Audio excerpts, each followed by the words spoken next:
কাকুলি, এভাবে কেক ভ্যানে তুলে কি হবে? প্রতিদিন কেক বিক্রি করতে বনে চলে যাই, কিন্তু কেউ আমার থেকে কেক কিনতে চায় না। এভাবে রোজ রোজ আমার টাকা নষ্ট হয়ে যাচ্ছে। তাহলে আর কি করার বলো কালু? আমি তো মজা করে কেক বানিয়ে দেই, কিন্তু কেন যে কেউ কেক কিনতে চায় না? তুমি চিন্তা করো না কালু, দেখবে একদিন আমরা কেক বিক্রি করে অনেক টাকা লাভ করতে পারবো। সেই আশাতে আছি কাকুলি। কালু ভ্যানে করে কেক নিয়ে বনে বনে বিক্রি করতে চলে যায়, কিন্তু কালুর থেকে কেউ কেক কিনতে চায় না। এই কেক নিবে? কেক, মজার মজার কেক, একবার খেলে বারবার খেতে ইচ্ছে করবে। এসো এসো, কেক নিয়ে যাও। এই যে টুনি, কেক কিনবে নাকি? অনেক মজার কেক। না না বাপু, এসব সস্তার কেক আমি আমার মেয়েকে খাওয়াই না। আমি তো শহর থেকে অনেক মজার কেক এনেছি আমার মেয়ের জন্য। আমি কেক নিব না। টুনি কেক কিনে না নিয়ে সেখান থেকে চলে যায়। এদিকে কালু রাগ করে বলে, ভাবখানা দেখো, সস্তায় নাকি কেক কিনবে না। ধুর ধুর, এই বনের পাখিগুলো যা হয়েছে না। এই কেক নিবে গো, কেক। কালু চিৎকার করে করে পুরো বন ঘুরতে থাকে, কিন্তু সারাদিনে একটিও কেক বিক্রি করতে পারে না। কালু মন খারাপ করে বাড়িতে চলে আসে। কালু, আজও সব কেক তোমার কাছে যে, তুমি আজও কেক বিক্রি করতে পারোনি নাকি? না কাকুলি, পুরো বন ঘুরেছি, কিন্তু কেউ আমার থেকে কেক নেয়নি। আমাদের কেক নাকি মজা হয় না, পাখিরা তো শহর থেকে কেক কিনে নিয়ে আসে। বুঝতে পেরেছি কালু, এভাবে কেক বিক্রি করা সম্ভব না, তাই আমাদের অন্য কোনো উপায় ভাবতে হবে। কি ভাববে কাকুলি? আরে ভাবতে তো দাও আমাকে। কাকুলি কোন উপায়ে কেক বিক্রি করবে তার উপায় ভাবতে থাকে। এভাবেই বেশ কিছুক্ষণ কেটে যায়, আর কাকুলির মাথায় একটা দুষ্টু বুদ্ধি চলে আসে। কালু, পেয়েছি বুদ্ধি। কি বুদ্ধি পেয়েছো কাকুলি? শোনো তবে। বনের ছানাদের স্কুল ছুটি হয়েছে। ছানারা সবাই গল্প করতে করতে কালু কাকুলির বাড়ির সামন দিয়ে যাচ্ছিল। এমন সময় তারা কালু কাকুলির কলা গাছে গোলাপি কেক ধরে থাকা দেখতে পায়। কলা গাছে দাঁড়িয়ে গোলাপি কেক? কেক তো প্রতিদিন দোকানে পাওয়া যেত শুনেছি, কিন্তু গাছে ধরে কেক তো কখনো দেখিনি। এই, তোরা কি দেখেছিস? না রে তোকে, আমরা তো কোনোদিনও শুনিনি। মা তো বলেছিল এসব কিছু রূপকথাতেই হয়। তোরা একদম ঠিক কথাই বলেছিস। এবার রূপকথা বাস্তবে এসে ধরা দিয়েছে। আমাদের তো কাল একটা পরী এসে এই জাদুই কেকের গাছটা দিয়ে গেছে। এই কেক খেতে খুব মজা। ও মা, তাই নাকি? তাহলে এই কেক আমরা খেতে চাই মাসি। আমাদের একটু কেক খেতে দাও না। সজ্ঞা তো, এতদিন তো কালু ভ্যানে ভ্যানে কেক বিক্রি করেছিল, খুব খেয়েছিলি। যা, বাড়ি থেকে টাকা নিয়ে আয়, তাহলেই কেক খেতে দিব। আচ্ছা ঠিক আছে মাসি। এরপর ছানারা উড়ে বাড়িতে চলে যায়, আর সব ছানারা মায়েদের সাথে জেদ করতে থাকে। নানা মা, আমি ওই কলা গাছে কেক খেতে চাই। তুমি আমার সাথে এক্ষুনি চলো মা, আমাকে এক্ষুনি কেক কিনে দিবে। আচ্ছা আচ্ছা ঠিক আছে, চল তোকে কেক কিনে দেই, আর দেখিও আসি কোথায় কলা গাছে গোলাপি কেক। এরপর টুনি তার মেয়েকে নিয়ে কলা গাছে গোলাপি কেক কিনতে চলে যায়, আর গোলাপি কেক কিনতে গিয়ে টুনি অবাক হয়ে যায়। টুনির মতো বাকি পাখিরাও কেক কিনতে এসেছিল। অবাক হওয়ার কিছুই নেই, এই গাছ আমাদের একটা পরী দিয়ে গেছে আমাদের অভাব দেখে। এই গোলাপি কেক খেতে ভীষণ সুস্বাদু, আর এই কেক কোনোদিনও শেষ হয় না। ও মা, তাহলে তো বেশ। আচ্ছা ঠিক আছে দিদি, আমাকে একটু গোলাপি কেক দাও তো। ঠিক আছে ঠিক আছে, তবে একটা কেকের দাম 1000 টাকা। কি? একটা কেকের দাম এত? হ্যাঁ, এতই দাম। নিলে নেই, আর না নিলে নাই। এসব জাদুই কেক কম দামে আমরা বিক্রি করতে পারবো না। কত গুণ জানিস এই কেকের। এরপর পাখিরা বাধ্য হয়ে বেশি দামে কেক কিনে নিয়ে যায়, আর এদিকে কালু কাকুলি এত এত টাকার কেক বিক্রি করতে পেয়ে ভীষণ খুশি হয়। কাকুলি, তোমার বুদ্ধিটা বেশ কাজে লেগেছে। এত টাকা তো আমি এক বছরেও রোজগার করতে পারিনি। একটু বুদ্ধি খাটালেই ব্যবসায় উন্নতি করা যায় কালু। খুব অপমান করা আমাদের, তাই না? এবারেই সস্তাকে কত টাকায় বিক্রি করে দিলাম বলো। কালু কাকুলি পাখিদের বোকা বানিয়ে ভীষণ হাসতে থাকে। এভাবেই দিনের পর দিন কাটতে থাকে। পাখিরা সব সময় চড়া দামে কালুর কাছে কেক কিনতে থাকে। এদিকে তারা সবাইকে বোকা বানিয়ে দিনের পর দিন ধনী হতে থাকে, কিন্তু বোকা পাখিরা তার কিছুই বুঝতে পারে না। এদিকে ছানারাও গোলাপি কেক খেতে ভীষণ জেদ করত। তোকে এত টাকা খরচ করে পড়াশোনা করাচ্ছি, তোর কোনো অভাব আমি রাখিনি, তবুও তুই বারবার পরীক্ষায় কেন খারাপ রেজাল্ট করিস বলতো? আমি তো পড়াশোনা করি বাবা, তবুও যে কেন আমার পড়াশোনা মনে থাকে না কে জানে।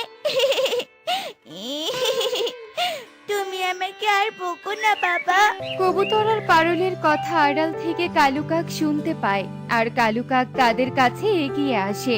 বলছিলাম কি দাদা, ওর পড়াশোনা মনে থাকার কিন্তু একটা উপায় আছে আমার কাছে। কি উপায় কালু? আমার কলা গাছে ধরা গোলাপি কেক খেলে তো স্মৃতিশক্তি বৃদ্ধি পায়। পরি বলেছিল এই জাদুই কেক সব সমস্যার সমাধান করে দেয়। অনেক উপকারী এই কেক। তাই নাকি? তাহলে তো এখন থেকে প্রতিদিন আমি আমার মেয়েকে এই কেকই খাওয়াবো। এভাবেই কালু সব সময় পাখিদের বোকা বানাতো। অন্যদিকে বাবা মায়েরা ছানাদের কেক খাওয়াতে না চাইলেও ছানারা জেদ করে কেক খেত। এই মাছি, এই হুশুস, চলে যা বলছি, চলে যা। কাকুলি, এই কেকে তো ধুলোবালি মাছি বসে, যদি কোনো ক্ষতি হয় কারো। ধুর কালু, তুমি এত চিন্তা করো না তো। পাখিদের যেভাবে বোকা বানিয়েছি যে ওরা কিছুই ভাববে না। কালু কাকুলি এভাবে পাখিদের ধুলোবালি মাছি বসানো কেক দিত। এদিকে বনে প্রতিদিন কোনো না কোনো ছানা অসুস্থ হতেই থাকে, কিন্তু পাখিরা কিছুই বুঝতে পারে না। মা, আমার ভীষণ পেট ব্যথা করছে মা। মা, আমার ভীষণ পেট ব্যথা করছে। সে কি, তোর পেট ব্যথা করছে? বুঝি না বাবু, বনের সব ছানারা এইভাবে অসুস্থ হয়ে যাচ্ছে কেন? আগে তো কখনো এইভাবে ছানারা অসুস্থ হয়ে যেত না। টুনি ছানাদের এমন অসুস্থ হওয়া দেখে ভীষণ চিন্তায় পড়ে যায়। এভাবেই দিন কাটতে থাকে। প্রতিদিন কোনো না কোনো ছানা অসুস্থ হয়ে যেত আর স্কুলে যেত না। এদিকে হঠাৎ একদিন বনের ছানারা সবাই একসাথে অসুস্থ হয়ে পড়ে, আর সবাই ছানাদের হাসপাতালে ডাক্তারের কাছে নিয়ে যায়। টুনি, ছানারা মনে হয় অস্বাস্থ্যকর খাবার খেয়েছে, তাই এমনটা হয়েছে। ওদের সবসময় স্বাস্থ্যকর খাবার খাওয়াতে হবে। সে কি, আমার মেয়েকে তো আমি সবসময় স্বাস্থ্যকর খাবারই খাইয়ে থাকি, অনেক অনেক যত্ন করি, তাহলে কি করে অসুস্থ হয়ে যায়? আর বাইরের খাবার বলতে তো শুধু কালু দাদার গোলাপি কেক খায়, তাহলে কি ওই কেকেই ঝামেলা? টুনি রে টুনি, আমার তো ওই কালুকে শুরু থেকে সন্দেহ হয়। কলা গাছে আবার কখনো কেক হয় নাকি বলতো? আর তাছাড়া একটা পুরি হঠাৎ করে ওভাবে ওদের কলা গাছে গোলাপি কেক কেন দিয়ে যাবে বলতো? ঠিক বলেছো দিদি, আমারও এখন সন্দেহ হচ্ছে, সত্যি কি কোনো পরি এসব ওদের দিয়ে গেছে, নাকি এর মাঝে কোনো চক্রান্ত আছে? দেখতে হবে তো ব্যাপারটা। ঠিক আছে রে, আগে ডাক্তার বাবুর কাছে ওষুধ লিখে নেই, তারপর কালু কাকুলির বাড়িতে যাব। এরপর পাখিরা ওষুধ নিয়ে ছানারা সহ বাড়িতে চলে আসে, আর ছানাদের সুস্থ করে সবাই কালু কাকুলির বাড়িতে যায়। কালু, শুনলাম সব ছানারা নাকি অসুস্থ হয়ে গেছে। আমার তো মনে হয় আমাদের বানানো কেক খেয়ে সবাই অসুস্থ হয়েছে। আমরা তো পরিষ্কার ভাবে কেক বানাই না। ঠিক বলেছ কাকুলি, অনেক বোকা বানিয়ে টাকা রোজগার করেছি। এবার মানে মানে করে এই বন থেকে কেটে পড়ি, নয়তো সবার কাছে ধরা পড়ে যাব। পালিয়ে আর যেতে পারবি না তোরা, শয়তান কালু কাকলি। এবার তো আমরা সবটা জেনে গেছি, তোদের তো এবার শাস্তি ভোগ করতেই হবে। এ কি, তোমরা, আমরা পালিয়ে যাব কেন শুনি? কি বলছো তোমরা এসব? চুপ করো দিদি, আমরা সবটা জেনে গেছি। ছি, তোমরা কত টাকা রোজগার করার জন্য আমাদের ছানাগুলোর ক্ষতি করলে, তোমাদের এবার শাস্তি পেতেই হবে। কালু কাকুলি সবার কাছে ক্ষমা চাইতে থাকে আর ভীষণ কাঁদতে থাকে, কিন্তু পাখিরা তাদের দুজনকে পুলিশে ধরিয়ে দেয়।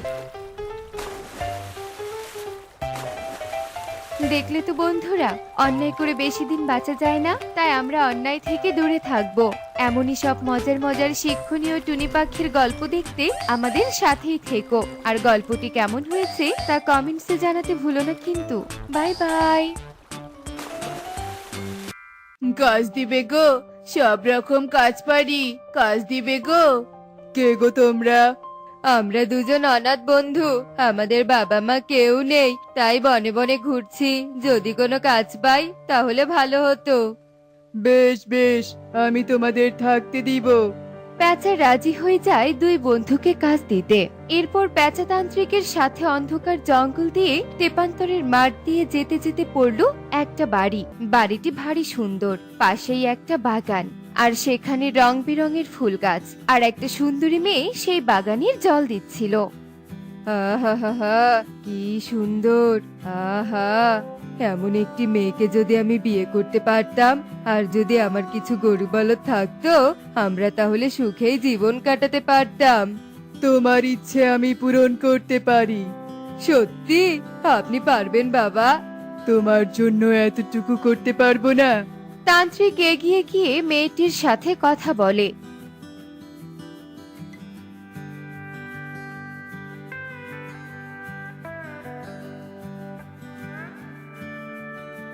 আর কথা বলা শেষ করে কালুর কাছে আসে। তোমার ভাগ্য ভালো, মেয়েটি রাজি। কি? সত্যি রাজি? হ্যাঁ, রাজি। চলো চলো, আজ তোমাদের বিয়ে দেব। শুধু ন্যায়ের পথ ভুলো না বাবা। তান্ত্রিকের যেমন কথা তেমন কাজ। এরপর তান্ত্রিক ধুমধাম করে কাকুলি আর কালুর বিয়ে দেয়, আর তার জাদু শক্তি দিয়ে কালুকে একটা বাড়ি দেয় আর কিছু গরু দেয়। এরপর টোনাকে নিয়ে সেই তান্ত্রিক বনে বনে ঘুরছিল। আহা, বড় সুন্দর বনে তো কি শান্তি আর কি শান্তি! মনে হচ্ছে এমন কোন বনে যদি নিজের মতো একটা ছোট্ট ঘর বানিয়ে থেকে যেতাম, কত ভালো হতো। হ্যাঁ, এখানকার পাখিরা খুবই গরিব, কিন্তু তারা খুবই সুখী। আমিও এমন সুখী হতে চাই বাবা। ধনী হয়ে কি হবে যদি শান্তি না থাকে? বাবা বাবা, বেশ বেশ। এমন সময় একটি কুঁড়ে ঘর থেকে কলসি নিয়ে বেরিয়ে আসে একটি সুন্দর মেয়ে, আর তার দিকে চোখ পড়ে টোনার। দেখুন বাবা, মেয়েটি কি সুন্দর! এমন একটি মেয়ে যদি আমার বউ হতো। কিন্তু ওই মেয়ে যে খুব গরিব। তাতে কি, দুজন মিলে খেটে খুঁটে ঠিক খাবারের জোগাড় হয়ে যাবে, আর অভাবও থাকবে না। আচ্ছা বেশ বেশ, এসো তবে আমার সাথে এসো।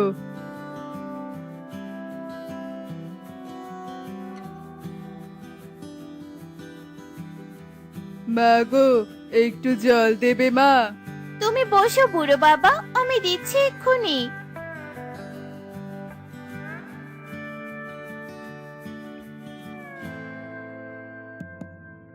বড্ড তৃপ্তি পেলাম রে মা। তা তোর নাম কি রে মা? আমার নাম টুনি।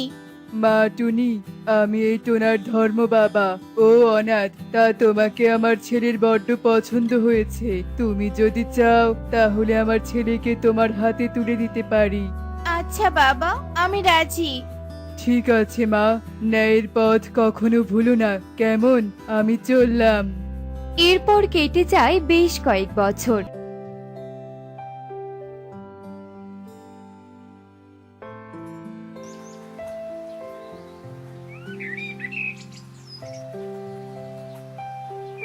আর সেই দুই বন্ধু দুই বাড়িতে থাকে। সেই কয়েক বছরে কালু খুব ধনী হয়ে ওঠে, আর টোনা কষ্টে সংসার চালায়, কিন্তু যা পায় সবাই মিলে ভাগ করে খায় আর আনন্দে থাকে। একদিন সেই তান্ত্রিক ফিরে দেখতে আসে তারা কেমন আছে, ন্যায়ের পথে আছে কিনা। বাবা, এই অভাগা বুড়োটাকে কিছু খেতে দে। এই, কোথায় থেকে এলি তুই বুড়ো? ইচ্ছে থাকলে বেশ খেটে খেতে পারিস। যা, ভাগ এখান থেকে, যা বলছি। নতুন বাড়ি বানিয়েছো, ঘরে জিনিস ভর্তি, গোলা ভর্তি চাল, অগুন্তি টাকাও আছে, অথচ এক মুঠো ভিক্ষা দিলি না। এরপর সেই তান্ত্রিক ওদের বাড়ি থেকে বের হয়ে গিয়ে আবারও কালুর বাড়ির দিকে চেয়ে দেখতে সবকিছু ভেঙে যায়। হায় হায় হায় রে, এ কি হলো? সব হারিয়ে কালু একদম নিঃস্ব হয়ে যায়, আর সেই তান্ত্রিক টোনার বাড়িতে যায়।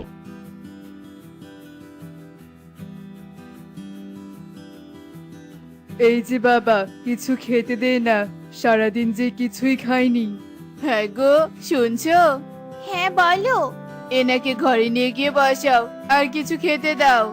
আচ্ছা ঠিক আছে, আসুন বাবা, ভিতরে আসুন। এরপর টোনা ও টুনি সেই তান্ত্রিককে খাবার খেতে দেয়, আর সেই তান্ত্রিক খুব খুশি হয়। কিন্তু অন্যদিকে বনের মোড়ল আসে টোনার বাড়িতে তার জমির টাকা নিতে। এই টোনা, তোর জমির টাকা দিসনি কেন? তোকে আর কতদিন সময় দিব বলতো? আজ টাকা না দিলে তো এই বাড়ি ঘর সব আমাকে দিয়ে দিতে হবে। মোড়ল সাহেব, আর কটা দিন আমাকে সময় দিন, দয়া করুন মোড়ল সাহেব। ঠিক আছে। এ কথা বলে মোড়ল সেখান থেকে চলে যায়। আর সেই তান্ত্রিক টোনার ন্যায়ের পথে থাকার বিষয়টা দেখে অনেক খুশি হয়ে যায়। আর তান্ত্রিক টোনাকে বলে, বাবা, তুই সত্যি খুব ভালো মনের পাখি। তোর ন্যায়ের পথে থাকা আমাকে মুগ্ধ করেছে, তাই আমি তোকে উপহার দিতে চাই রে বাবা। কি উপহার তান্ত্রিক বাবা? দাঁড়া বাবা, নিজের চোখেই দেখতে পাবি। এরপর তান্ত্রিক তার জাদু শক্তি দিয়ে অনেক সুন্দর একটা বাড়ি উপহার দেয় আর সাথে অনেক স্বর্ণ মুদ্রা দেয়। এই নে বাবা, সব তোর। কিন্তু তান্ত্রিক বাবা, আমার এত কিছু লাগবে না। আর আপনি আসলে কে? আমি হলাম সেই বুড়ো বাবা, যে তোদের দুই বন্ধুকে বিয়ে দিয়েছি আর বাড়ি দিয়েছি। ও তান্ত্রিক বাবা, আপনি? কিন্তু আপনি এত বছর কোথায় ছিলেন বাবা? আমি এত বছর ধরে পাহাড়ে ধ্যান করছিলাম রে, কিন্তু তোর ওই বন্ধু কালু খুব লোভী, তাই ওর সবকিছু আমি নষ্ট করে দিয়েছি। আর তুই সব সময় সত্যের পথে ছিলি, তাই এই সব উপহার তোর। তান্ত্রিক বাবা, আপনি এখন থেকে আমাদের সাথেই থাকবেন। না রে বাবা, সেদিন তোদের দুই বন্ধুকে দেখে আমার খুব কষ্ট লেগেছিল, তাই আমি তোদেরকে সাহায্য করে দুই বন্ধুকে দুটো বাড়ি দিয়েছিলাম। তান্ত্রিক আর টোনা কথা বলছিল আর হঠাৎ করে সেখানে কালু চলে আসে আর তাদের সমস্ত কথা শুনতে থাকে। তান্ত্রিক বাবা, আপনি আমাকে ক্ষমা করে দিন। আমি অনেক বড় ভুল করেছি। আমি লোভে অন্ধ হয়ে গিয়েছিলাম। আমি আগেই বলেছিলাম সব সময় সত্য ও ন্যায়ের পথে থাকবি, কিন্তু তুই। তান্ত্রিক বাবা, আপনি আমাকে ক্ষমা করে দিন, ক্ষমা করে দিন। ঠিক আছে, তুই যদি আবার তোর সব অর্থ সম্পদ ফিরে আনতে চাস, তাহলে গিয়ে কষ্ট কর, তবেই তোর সব হবে। এ কথা বলে সেই তান্ত্রিক সেখান থেকে চলে যায়। আর কালু অনেক পরিশ্রম করে চাষ করে বনের গরিবদের সাহায্য করে আর সুখে শান্তিতে বসবাস করতে থাকে। অন্যদিকে টোনা ও মোড়লের সমস্ত টাকা পরিশোধ করে দেয়। আর দুই বন্ধু একসাথে মিলেমিশে পাশাপাশি দুই বাড়িতে থেকে গরিবদের সাহায্য করতে থাকে আর সুখে শান্তিতে থাকতে শুরু করে। এমনই সব মজার মজার শিক্ষণীয় টুনি পাখির গল্প দেখতে আমাদের সাথেই থেকো। আর গল্পটি কেমন হয়েছে তা কমেন্টসে জানাতে ভুলো না কিন্তু। Bye bye.